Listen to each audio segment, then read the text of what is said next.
Heartbeat Alaska on Radio is brought to you by Alaska Family Housing Services, featuring a new prenatal home.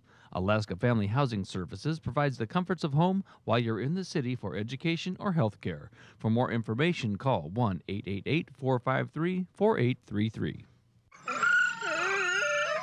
It's Heartbeat Alaska. It's Heartbeat Alaska. You can hear it from Sitka to Barrow. Gather around for Jeannie's show. It's the Aleut, the Indian, and the Eskimo. It's the Aleut, the Indian, and the Eskimo.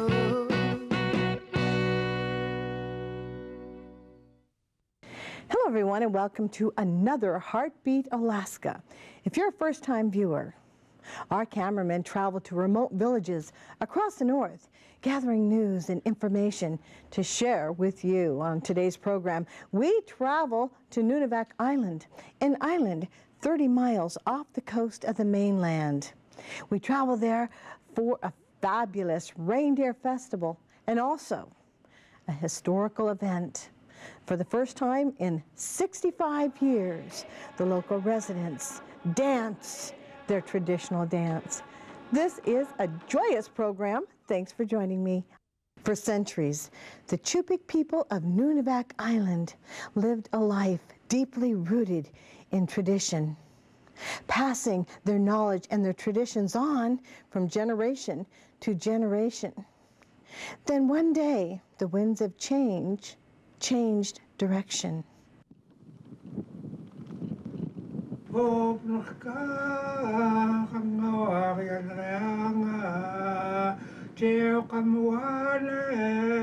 They say that history repeats itself.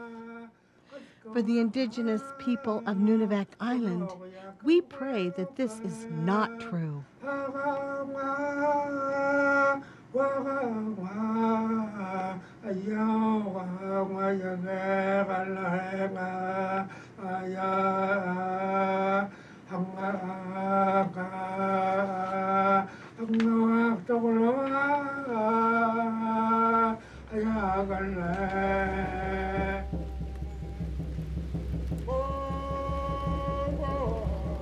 It was in 1821 that life of the Cupik people of Nunivak Island would change its course. It was in that year that Russian explorers claimed the discovery of Nunivak Island. It was that year, 1821, that marked the first ever contact with non-natives. And although contact has been established, the Cupik people of Nunivak Island continued their way of life, migrating from one side of the island to the other, following the sea mammals and animals throughout the season. Local resident and land planner Marvin Kiokun recalls the way it once was. Nunivak Island was populated all along the coast, and since we're Eskimos, if you will, we live off both land and sea mammals, land animals, plant and vegetables and birds. So therefore we were nomads, if you will, going from one season to another, following the birds and the vegetables and the land and sea mammals. It's kind of like a cycle. And then we follow them. And therefore we had fish camps, herring camps, and seal camps. We used to move into Cape Etland during the breakup and move back during summertime. And when the fish comes in, we'd move to Southside. And then fall time, we'd go to Cape Manning. So I was wondering why that was going on. So I finally asked my father, and he says, well, we got to have seal for the winter. We have to have dried fish for the summer, and then geese for the winter. It was crucial for our ancestors to live by moving from one place to another in order to have enough food for the winter. In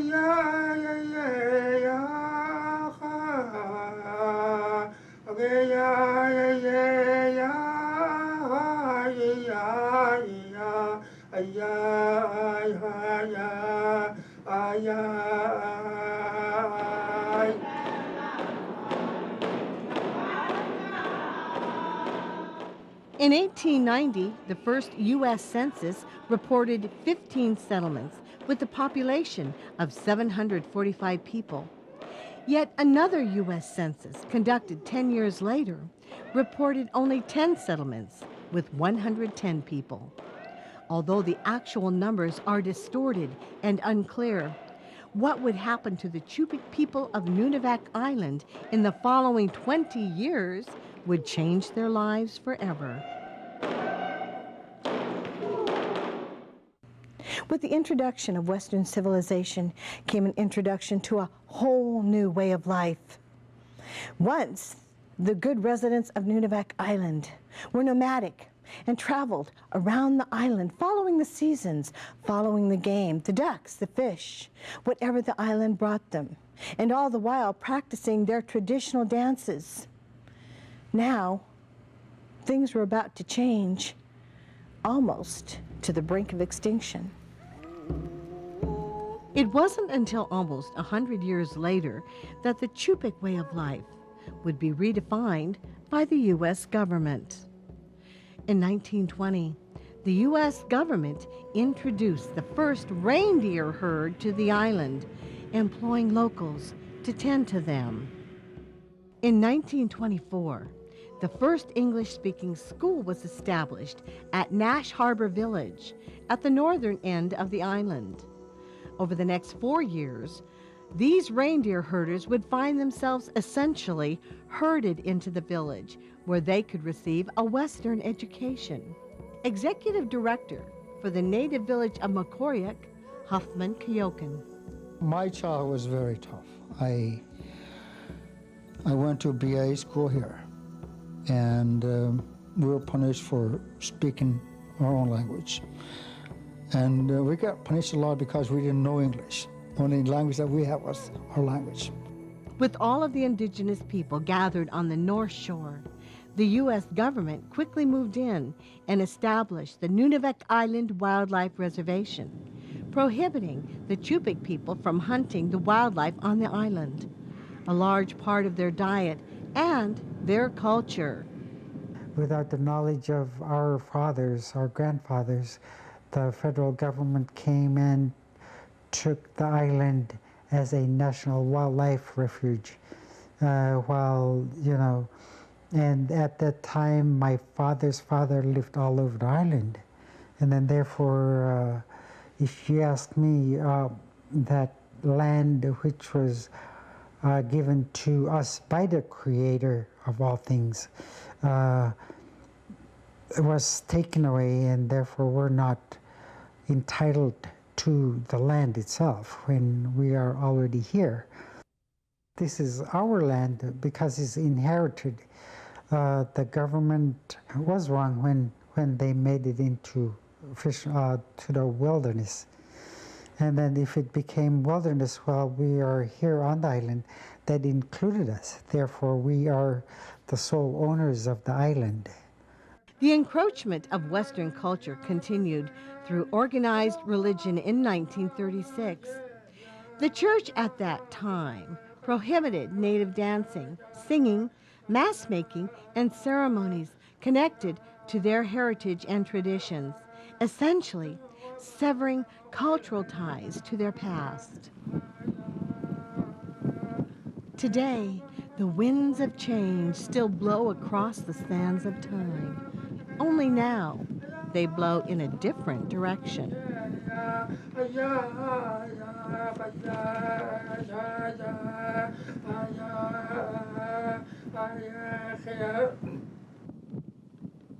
From self-sufficient to codependent, the white world changed the face of the Cupik people to resemble their own by taking away their land, food, beliefs, and culture.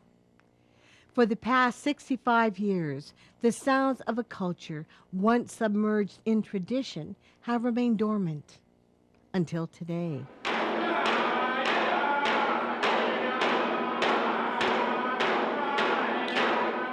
Although secluded from the mainland, the people of Mekoryuk, Nunivak Island, have seen other native cultures practicing their ways, dancing and singing traditional songs, passing them down from generation to generation.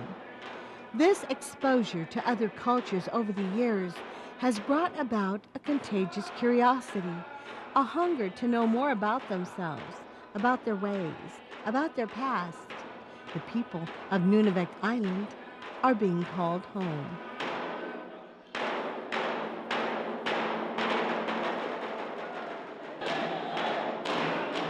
In an attempt to revive their culture, the Cupiks of Nunivak Island are celebrating their first Messenger Festival in over 65 years.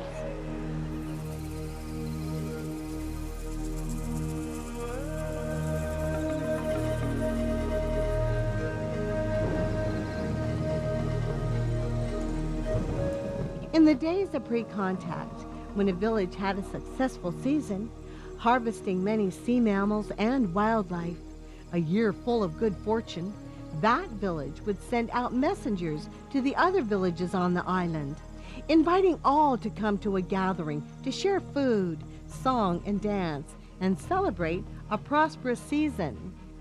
This was known as the Messenger Festival.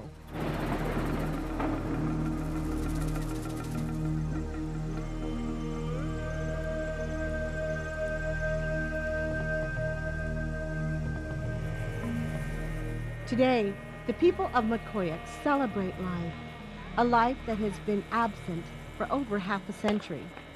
And although a large part of who they are has been missing, these Cupik people are grateful for what they do have, a large abundance of reindeer.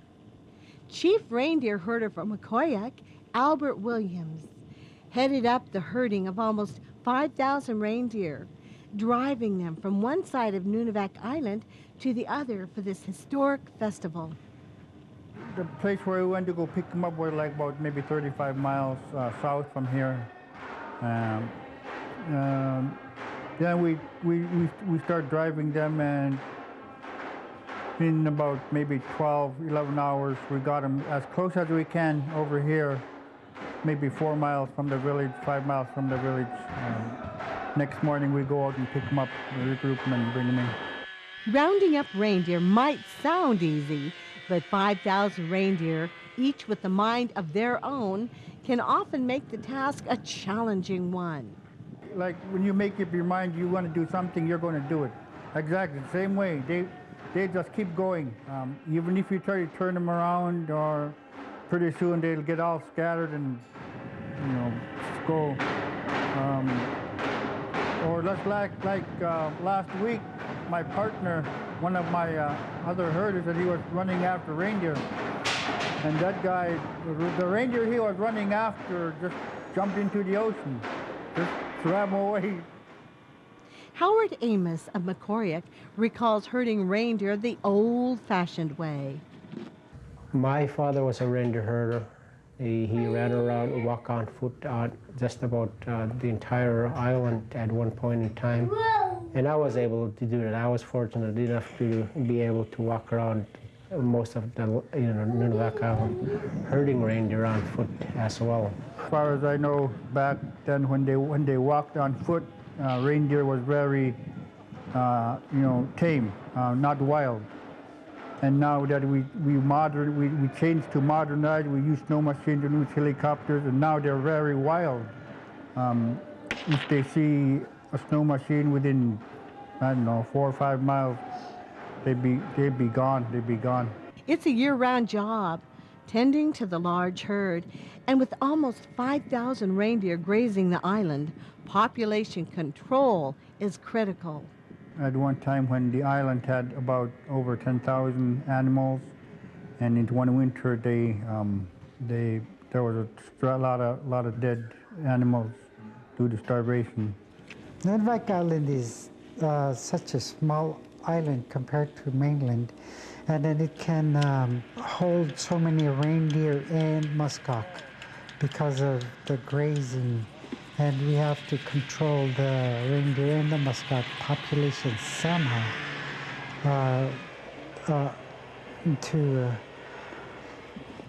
to not overgraze the island, to have a healthy grazing ground for reindeer and muskox.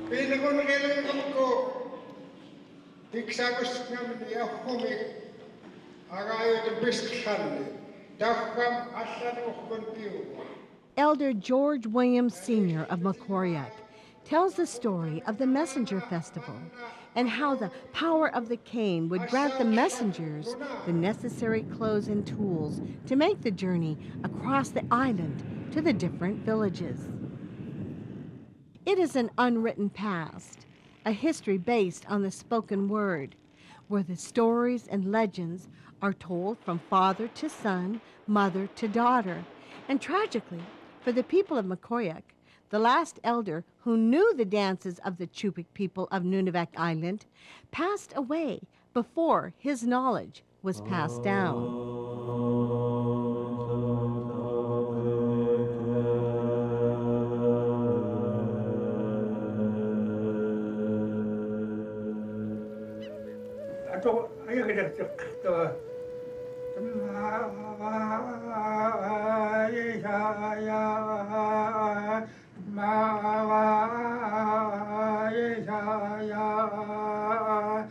But it is called elder wisdom for a reason, and the elder wisdom of Kay Hendrickson told him to record these dances onto videotape.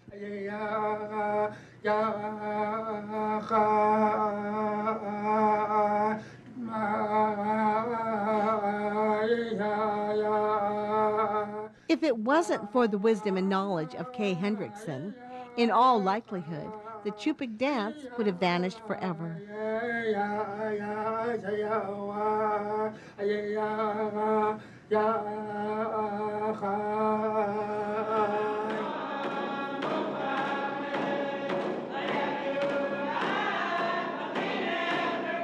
The village itself here in the Mekoryuk was able to use recordings done by Kay Hendrickson, who's now passed away. The late Kay Hendrickson was able to record a couple of video recordings that he remembers singing before, and it was really fortunate that that happened, and we were able to express the motions of those dances. I could, just feel that joy running through my body, and especially when the women came out with the costumes and the way they looked, it was just so overwhelming with, because we only look at pictures saying we wished we could do this, we wish we could know how to make that Cupik Eskimo dancing stuff, and it's just really amazing that it happened. The feelings of local Betty David were shared by many this day as past and present of the Cupik people of Nunivak Island came together in song and dance.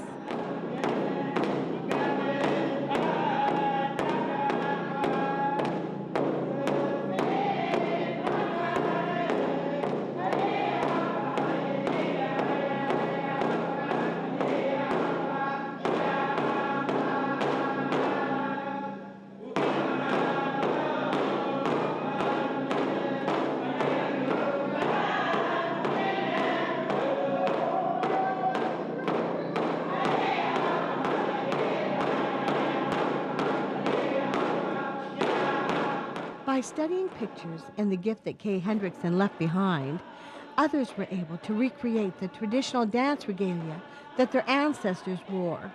Local artist John Oscar recreated the headgear that the men wore for dancing. I did the headgear for the men based on the photographs that were provided to me. With that limited knowledge, I was able to mimic the format they used but carrying on the same tradition that they had, like the walrus headgear, the puffin headgear, and the reindeer headgear.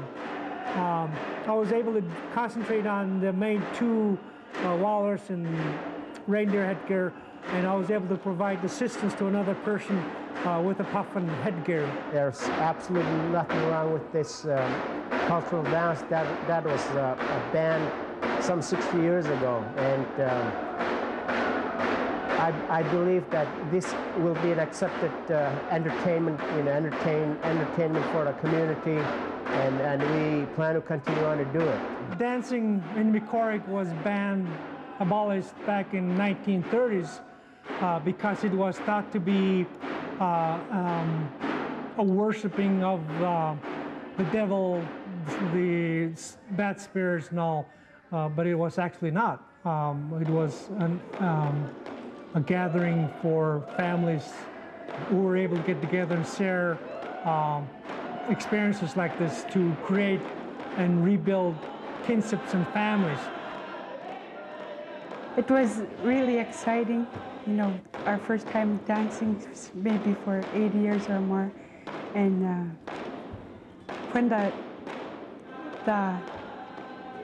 community came out and danced, I almost started crying because I was so happy, because we never danced for a while. And it was lots of fun. I'd like to be able to see my children, you know, witness something like this, and you know, learn from this new experience and carry it on, even if I'm no longer here anymore. So that's important for, you know, this community is to take this back, and our children are very excited about it, and I'm glad to see that happening. As long as I live, I'll want to learn everything I can to, you know, support the kids like this, to teach them how to do it. So when I'm an elder, that Cupik will still be around, because, you know, it's slowly fading away. But if we Eskimo dance, I'm sure that the kids will be interested in, you know, dancing and speaking their language. It was a special feeling that, you know, I was taking part in a historic moment for the community, as well as the state of Alaska and the globe. And it's a very special feeling that an elder from Nunivak Island, who's now deceased, was able to, and unselfish enough to leave us several songs. It gave me a special feeling as an adult that, you know, I did not know in my entire life that, you know, doing a cultural dance would be so fun. You know, it's entertaining. And I feel for the community out there that when we performed, and they've never seen anybody previously perform from this level at the village, it is a very special feeling for them, and I think they are very proud of us. For the Cupik people of Mekoryuk, it is a new beginning to a story from a time long ago. As they are awakened by their ancestors, the people of Nunivak Island are discovering that their future lies in their past. Thank you once again for joining us for Heartbeat Alaska Native News and Native Information. I want to thank everyone in Mekoryuk, Alaska, for your help on that story. And we want to thank you for your hospitality. Thank you for the reindeer meat. Fabulous. My staff and I have loved it very, very much. God bless every single one of you. And we'll see you again right here on Heartbeat Alaska as we take you to remote villages across the north. It's Heartbeat. Heartbeat Alaska on Radio is brought to you by Alaska Family Housing Services, featuring a new prenatal home. Alaska Family Housing Services provides the comforts of home while you're in the city for education or health care. For more information, call 1-888-453-4833. For Jeannie's show.